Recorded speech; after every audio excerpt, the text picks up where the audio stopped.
when I came to Islam, I brought him many times with me to pray, and he's only 6, so he's just starting, and I'm already introducing him as much to learning about the Creator, learning about Islam, and to pray to him and to ask him for help. I've already started to teach him about that, but also I feel that at this stage, at 28 years old, I feel like for me to find more peace too, of course, I need to find myself a good wife that cannot, there's many women that could, instead of helping you, could hurt you, but at this stage in my life, I want to find a good wife who could help me so that I can rely on her and she can rely on me to get ahead and go ahead with God's work, and someone that will not keep me back, and somebody who will not bring my spirit and my love of God down, but rather raise it up.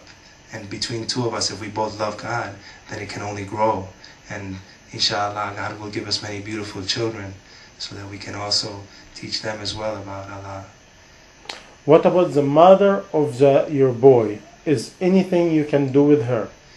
Well, yes. I feel like she has much of Allah in her already.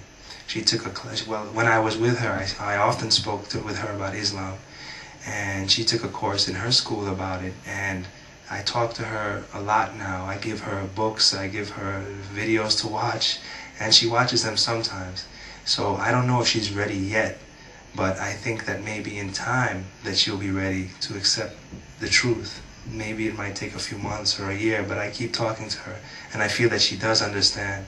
I talk to her sometimes, I tell her, I feel like you are already in Islam, and then she's like, what do you mean? I ask her, well, you believe there is no God but Allah? And she says, yes, I believe. And I ask her if she believes that the Quran was given to us from Allah. And she says, yes. And I ask her, do you believe that Muhammad is the messenger and servant of Allah? And she says, yes. So I tell her, you truly believe all these things in your heart? And she says that she does. And then I ask her, what are you waiting for? What's going on? And she has other things. She says that she's still waiting to find out more and everything. So inshallah, I hope that I can help her, that she will find more. Has anybody ever tell you about the pillar of faith, which is a requirement for a person to embrace Islam? Yes, brother. You had told me about it before. Okay. Do you remember it? I need you to refresh my memory again, okay. My brother. Very simple. Number one is the Creator is one. Is not a male, is not a female, is nothing similar to him. And one of his name, and his name is Allah. He is a creator, and all of us is a creation. All of us in need of the Creator, and he doesn't need no one of us. This is number one. Number two, believe in all messenger and prophet, including Jesus, peace and blessing be upon him, as the one of the most powerful messenger and prophet of Allah, and he born with a miracle of Allah without no further intervention, and he's not the son of God or the son of Allah.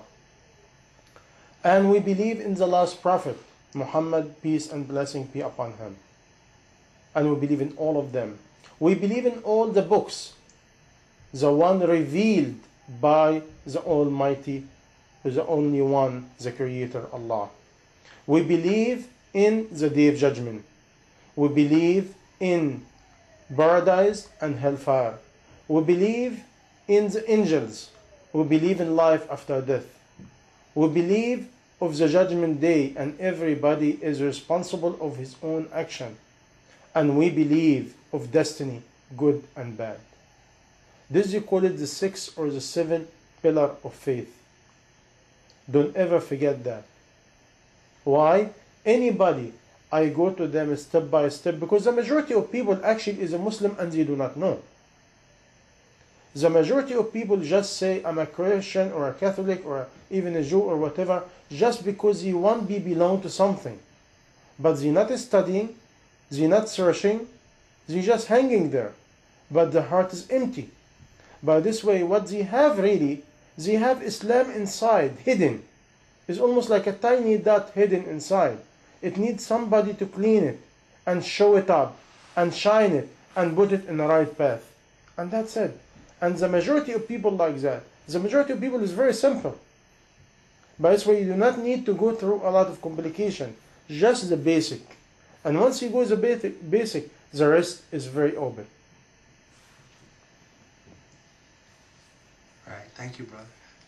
And after that, I advise you, inshallah, when we talk in Belize, don't talk too much about Muhammad sallallahu alaihi wasallam in the beginning.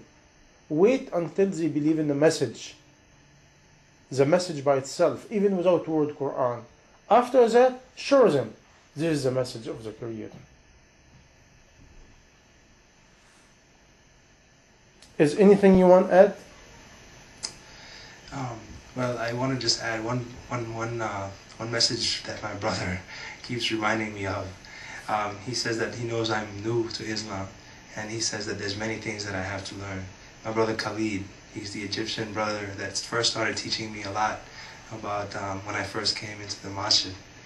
And he tells me over and over that the Prophet, peace be unto him, the first 13 years, I believe, that the only thing he would teach over and over is the oneness of Allah, that there's only one God, just one Allah, and that he created all of us and everything.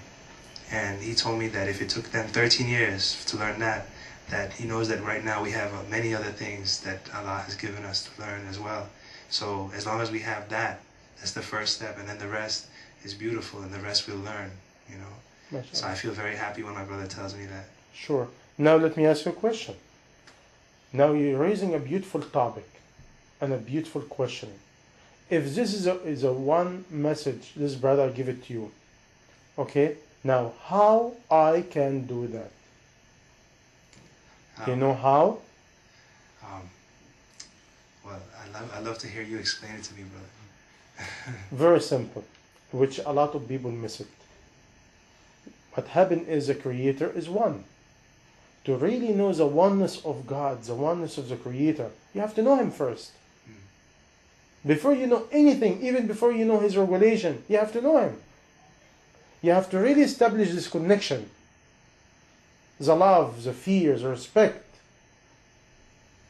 the dignity, the closeness, the bond, the embracing. All this do not take a one word. This take a lot of effort.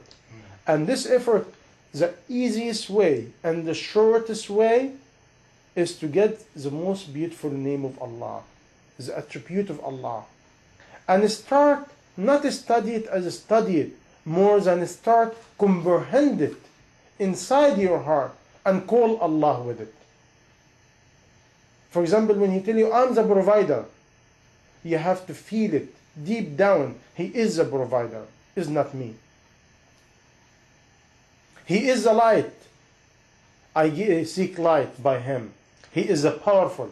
If I'm weak, I seek Him. He is the forgiveness. If I fall down, I ask Him to forgive me. You see, He is the doer. He is the protector.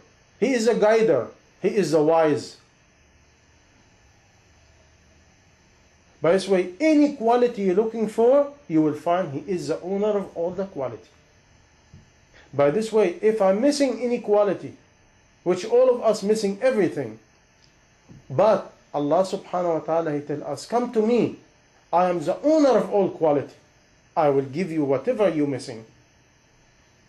But we're not even calling Allah for this quality. We're running after different things, and we forget the main quality which we need. By this way, in your journey to Allah subhanahu wa ta'ala, to Islam, you need to really surrender and submit. By try to really get closer to Allah and get to know Allah, get to know who's the Prophet. Just by get to know them, you will love them, you respect them, you will generate a certain bond. This bond will generate a light. This light will generate a vision. This vision will generate a criterion. This criterion will show you which way to go.